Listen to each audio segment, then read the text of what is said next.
ना अस्त्रों से ना शस्त्रों से, जिन्होंने कायल किया अपने सादगी भरे जीवन से। नेता नहीं, वो प्रेरणा थे। जी हाँ, वो लाल बहादुर शास्त्री ऐसे थे। 2 अक्टूबर 1904 में मुगल सराय में इनका जन्म हुआ था। पिता का नाम शारदा प्रसाद श्रीवास्तव था और माता का नाम राम दुलारी श्रीवास्तव था। और अल्प आयु में ही इनके पिताजी का देहांत हो जाता है, जिस कारण इनकी परवरिश में काफी कठिनाइयों का सामना करना पड़ता है और इनका पालन पोषण इनकी माताजी ने स्वयं किया।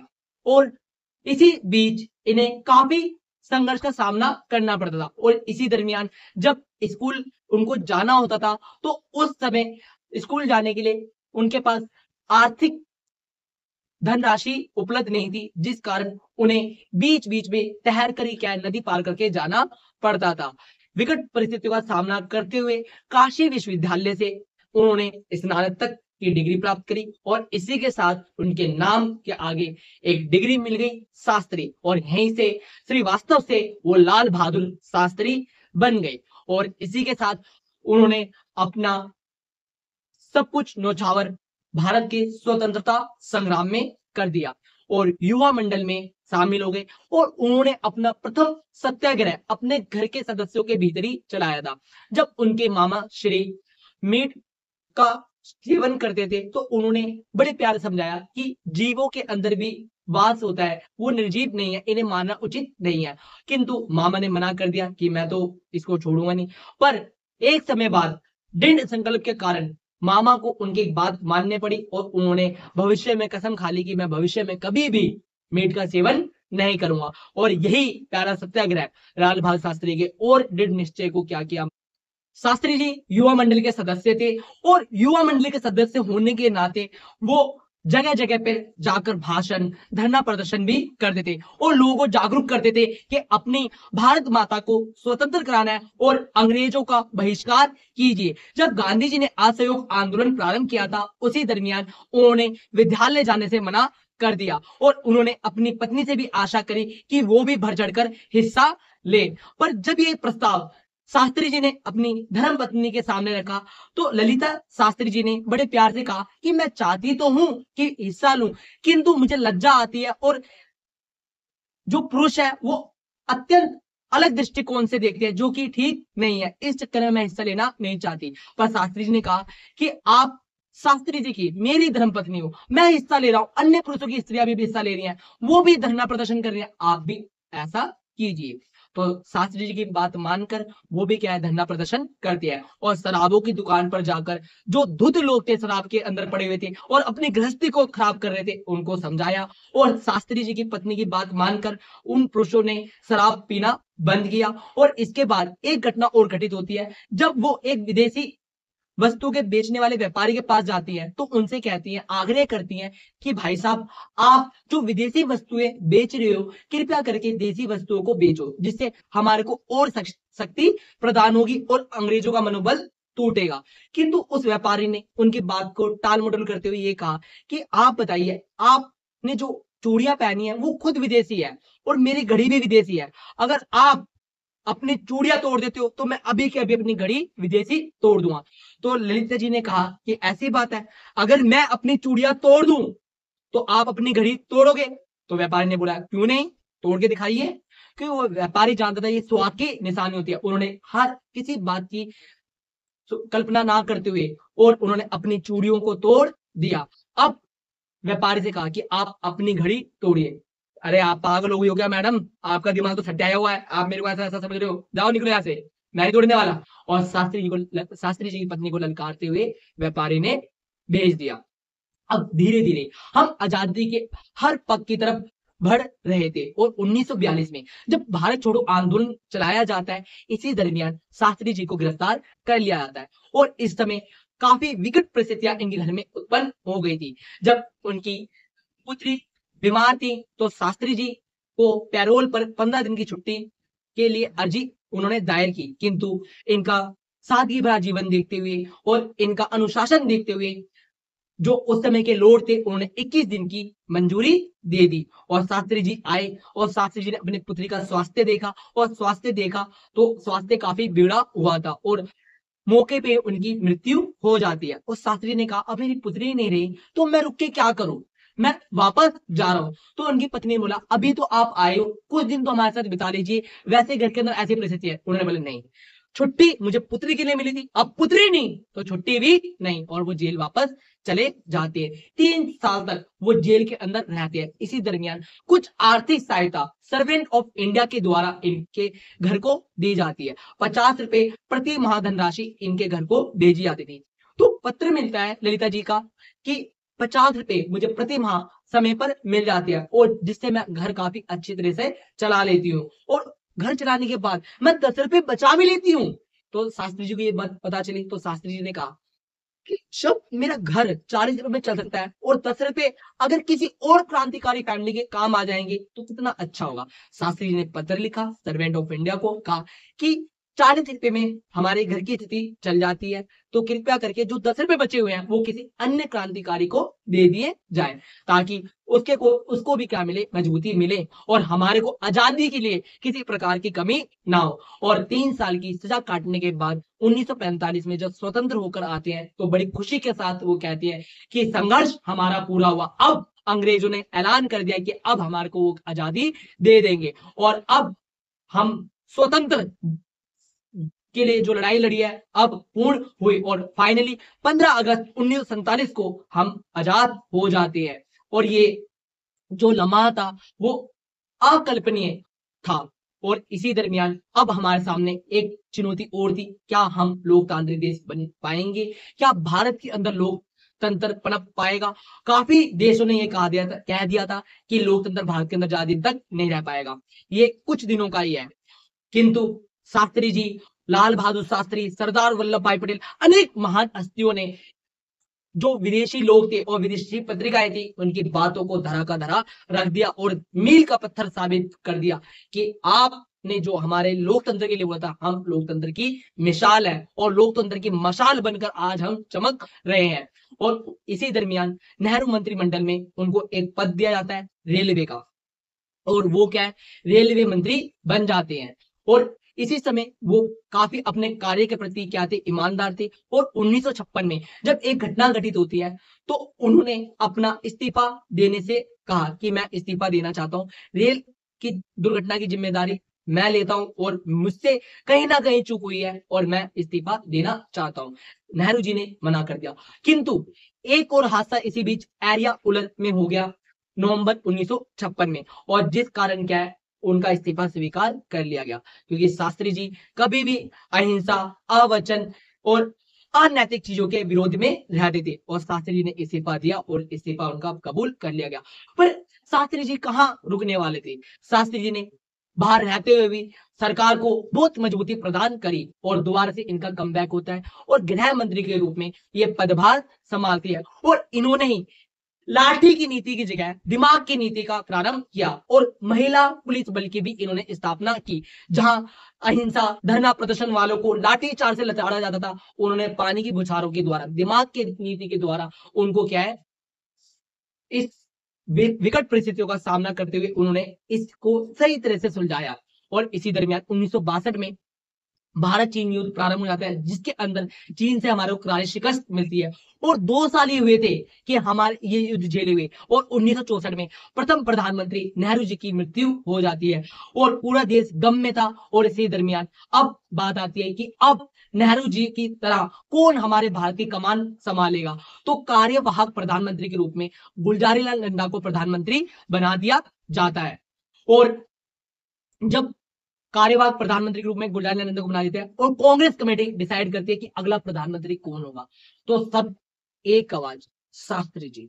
और शास्त्री जी का नाम लिया, सभी के सभी मौन हो गए। किसी ने नहीं कहा कि ये नहीं कोई और होना चाहिए, सबने एक आवाज में बोला जी हाँ शास्त्री जी। और ऐसे हमारे दूसरे भारत के प्रधानमंत्री के रूप में कार्यभार किसने संभाला, शास्त्री जी ने। और शास्त्री जी बैठे तो, पर ये जो सत्ता की शक्ति थी ये कोई आसान नहीं थी। ये कांटों भरा एक तख्त था जिसके ऊपर शास्त्री जी को बैठना था और इन कांटों को उखेड़ना था।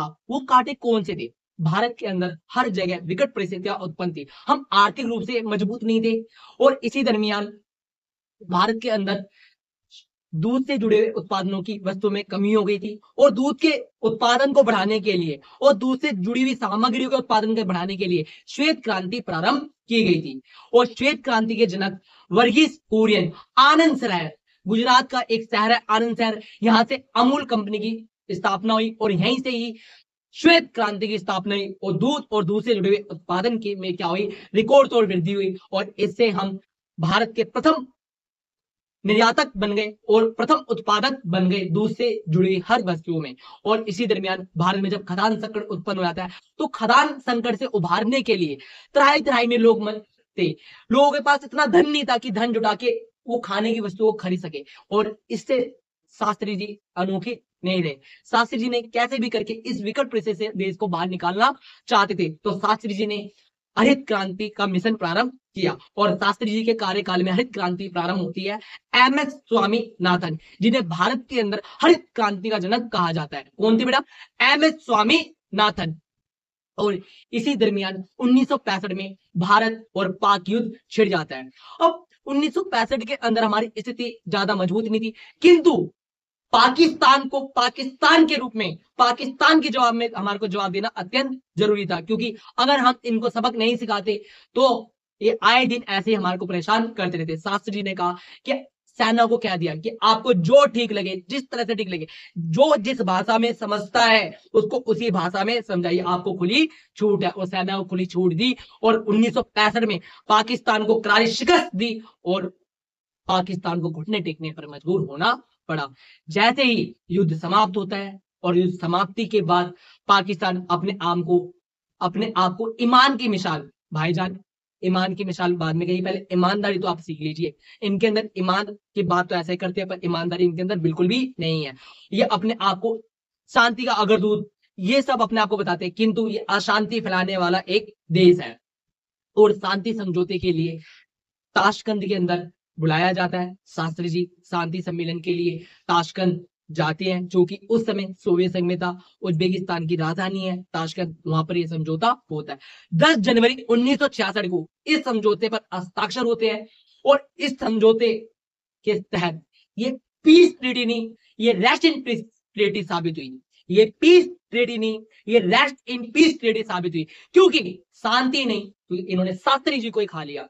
क्योंकि उसी रात जैसे समझौता हुआ, समझौते के बाद वो अपने होटल में गए और होटल में जाने के बाद उनके आकस्मिक रूप से मृत्यु हो जाती है। कहा जाता है हृदयघात होता, ये हृदयघात नहीं, विश्वासघात हुआ था। शास्त्री जी के साथ विश्वासघात हुआ था, उन्हें सोची समझी सारी चीज के साथ मारा गया था, क्योंकि नहीं चाहते थे कुछ लोग कि हम आगे बढ़े, क्योंकि शास्त्री जी भारत को परमाणु संपन्न देश बनाने वाले थे, ऐसे ऐसे मिशन लॉन्च करने वाले थे। कोई नहीं चाहता था कि वो इस मिशन को आगे बढ़ाए और कोई नहीं चाहता था कि भारत भी महाशक्ति की तरह उभरे।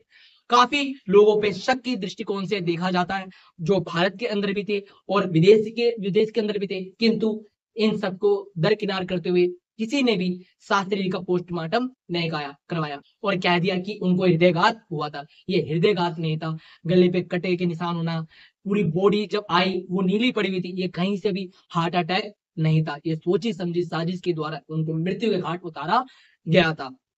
अब शास्त्री जी की कुछ जीवन में ईमान की मिसालों के बारे में बात कर लेते हैं कि उन्होंने कौन कौन सी अपनी मिसालें दी थी।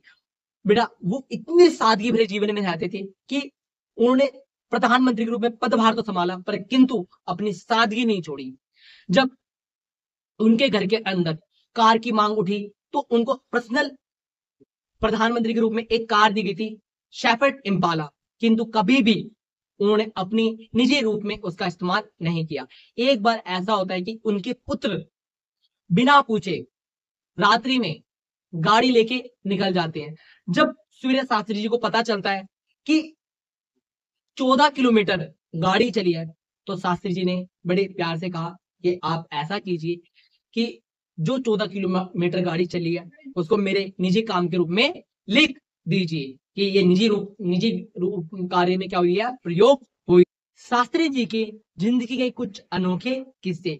एक किस्सा यह है कि जब वो केरोसिन तेल लेने के लिए खुद दुकानदार के पास पहुंच जाते हैं राशन कार्ड लेके, तो दुकानदार पूछता है आपका नाम क्या है, तो शास्त्री जी बोलते हैं, जी मेरा नाम लाल बहादुर है। तेरा नाम लाल बहादुर है, अब तू बोले मैं प्रधानमंत्री हूँ। जी हाँ, मैं देश का प्रधानमंत्री। अबे जा, 1.5 फुटी है, तू प्रधानमंत्री है, चल।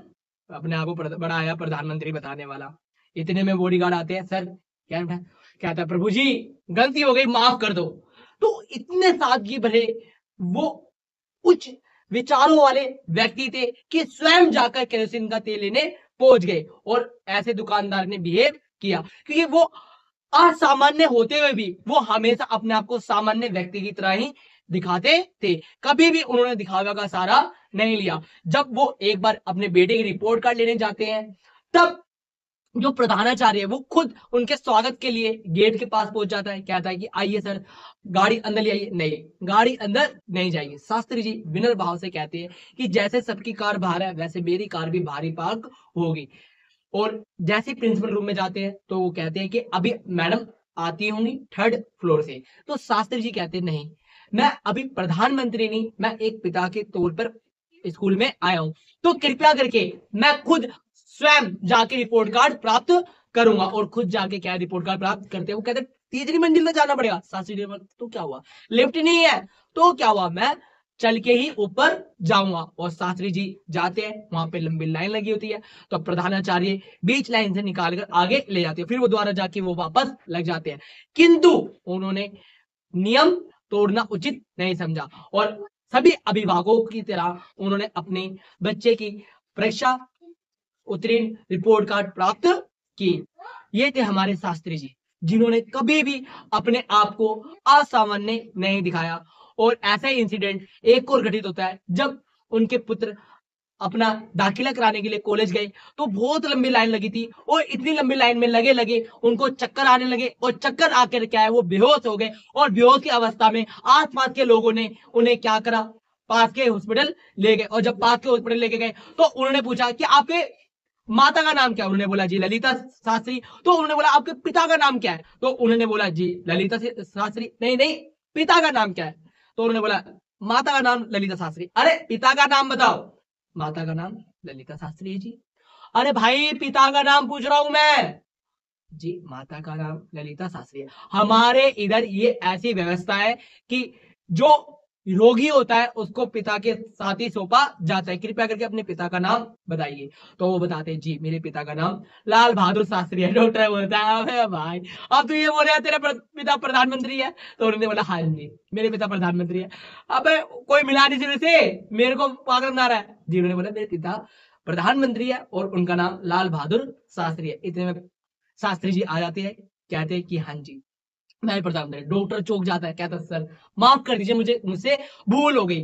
तो उन्होंने कहा कि अगर आप इतना दबाव नहीं डालते तो ये बिल्कुल भी मेरा नाम जिक्र नहीं करता, क्योंकि मैंने अपने नाम का कभी भी दुरुपयोग करना नहीं सिखाया। मैं सिर्फ आम व्यक्ति हूं, प्रधानमंत्री मैं देशवासियों के लिए हूं, अपनी निजी जरूरतों को पूरा करने के लिए इस पद का और इस गौरवमयी पद का गलत प्रयोग नहीं करूंगा। जिनमें से एक महत्वपूर्ण घटना ये थी, जब भारत पाक का युद्ध छिड़ा हुआ था, उस समय खदान संकट था और खदान संकट के कारण काफी अनाज की भंडारों में कमी हो गई थी और शास्त्री जी चाहते थे कैसे भी इस विकट परिस्थिति का सामना कर सके। तो उन्होंने अपनी पत्नी के सामने एक प्रस्ताव रखा, क्यों ना हम एक समय के भोजन का त्याग कर दें और रात्रि में भोजन ना बनाएं। तो उन्होंने कहा क्यों नहीं, ऐसा अवश्य किया जाएगा। और 7 दिन तक उन्होंने एक समय का भोजन का त्याग किया और फिर जाकर जो वो बोलते थे पहले उस बात को अपने जीवन में क्या करते, अमल करते थे, तब जाकर दूसरों को बोलते थे। उन्होंने अपने छोटे से परिवार के अंदर ये नीति अपनाई, एक समय का भोजन त्याग करके। फिर अपने देशवासियों जो इतना बड़ा परिवार है उसके समक्ष आकर रेडियो के आकर उन्होंने उद्घोषणा की, आग्रह किया जनता से कि मैं चाहता हूं कि आप एक समय के भोजन का त्याग करें, क्योंकि खदान संकट उत्पन्न हो चुका है और जिस कारण हमारे को दबाने के लिए, हमारे को झुकाने के लिए और हम आगे ना बढ़ सके गीदड़ भक्की दी जा रही है अन्य देशों से। मैं चाहता हूं कि हम खदान के लिए किसी और के सामने हाथ ना फैलाएं। इसलिए आप सबसे आशा करता हूं कि आप सभी एक समय का भोजन का त्याग करें और हो सके तो सप्ताह में एक दिन व्रत धारण करें, जिससे कि हमको मजबूती प्रदान होगी और दृढ़ता के साथ हम इस चुनौती का सामना कर सकेंगे। और उसी समय उन्होंने सेना को मनोबल बढ़ाने के लिए और किसानों का मनोबल बढ़ाने के लिए एक नारा दिया, जय जवान जय किसान, जय जवान जय किसान का नारा दिया, जो कि एक लोकप्रिय और किसान और सेना का मनोबल इतना बढ़ा दिया कि बढ़ चढ़कर हिस्सा लिया और खदान संकट से हम उभर गए और 1965 में पाकिस्तान को करारी शिकस्त भी दी। और उनके जीवन का एक यही पहलू नहीं था, जब आर्थिक स्थिति से मजबूत नहीं थे तब उन्होंने खुद अपने कार्यों में अपने घर के अंदर हर तरह से कटौती की। परिवार के द्वारा आग्रह किया जाता है और आग्रह को टाल नहीं पाते और जिस कारण उनको भी कार खरीदनी पड़ती है। लोन पर उन्होंने 12,000 की कार लोन पे ली थी, जिसमें से कुछ धनराशि उन्होंने एडवांस जमा करा ली थी और बाकियों को लोन अप्रूव करा लिया था। पर मृत्यु के बाद वो कुछ धनराशि रह गई थी, तो ललिता जी ने वो धनराशि खुद चुकाई और किसी प्रकार की मदद लेने से मना कर दिया कि मेरे पति जीवित रहते हुए किसी की मदद नहीं ली, तो मैं ये धनराशि खुद चुकाना चाहूंगी। और उन्होंने वो धनराशि चुकाई। और इसी दरमियान जब वो प्रधानमंत्री थे तो एक बार वो खुद राशन की दुकान पे जाके केरोसिन तेल लेने पहुंच जाते हैं और जैसे ही वो केरोसिन तेल लेने पहुंचते हैं वो बोलते हैं कार्ड दे। उन्होंने कार्ड दिया। उन्होंने बोला नाम क्या है? उन्होंने बोला लाल बहादुर। लाल बहादुर, अब बोले तू प्रधानमंत्री भी है? उन्होंने बोला जी हाँ प्रधानमंत्री हूँ। तो तू प्रधानमंत्री है? गिट्ठा था प्रधानमंत्री है तू? उन्होंने बोला हाँ जी। नहीं माना व्यापारी। तो उसके बाद क्या है, जो बॉडीगार्ड थे केन उठाने के लिए आते, जैसे थे तो ओ प्रभु जी माफ करना, गलती हो गई। तो सादगी भरा जीवन व्यतीत करते थे। कभी भी उन्होंने अपने आप को ऐसा नहीं दिखाया कि मैं भारत का प्रधानमंत्री हूं। अपनी शक्ति का कभी भी दुरुपयोग नहीं किया और अपनी सामंजस्य के द्वारा, अपनी दृढ़ निश्चय के द्वारा भारत का हमेशा गौरव ऊंचा किया। इसी दरमियान जब उनकी मृत्यु आती है, उनकी मृत्यु के बाद इंदिरा गांधी ने कहा कि वो दिखने में छोटे कद के थे, पर उनका व्यक्तित्व बहुत बड़ा था। भारत रत्न से सम्मानित लाल बहादुर शास्त्री, जिनका जीवन एक प्रेरणा है, वो नेता नहीं वो प्रेरणा है। और उन्होंने सिखा दिया कि कैसे आप अपने सादगी भरे जीवन से आप एक उत्कृष्ट व्यक्तित्व अपना सकते हैं। और आप अपने शास्त्री जैसा कोई ना था और ना कोई होगा, क्योंकि शास्त्री जी एक व्यक्तित्व की, एक प्रकाष्ठा की एक ऐसी मिसाल है जो अन्य व्यक्तियों से कभी आशा नहीं की जा सकती। अगर ऐसे और प्रधानमंत्री आ जाए तो हमारे देश का भविष्य उज्जवल हो जाएगा। अगर आप राजनीति को कीचड़ मानते हो तो राजनीति में पत्थर फेंकना भी आपका कार्य नहीं है। जब आप राजनीति में जा नहीं सकते तो राजनीति के अंदर कीचड़ पत्थर फेंकना भी ठीक नहीं है। आशा करता हूं कि आपको वीडियो अच्छी लगेगी और चैनल को सब्सक्राइब करें और बेल आइकन को दबाना ना भूलें। NS coaching centre.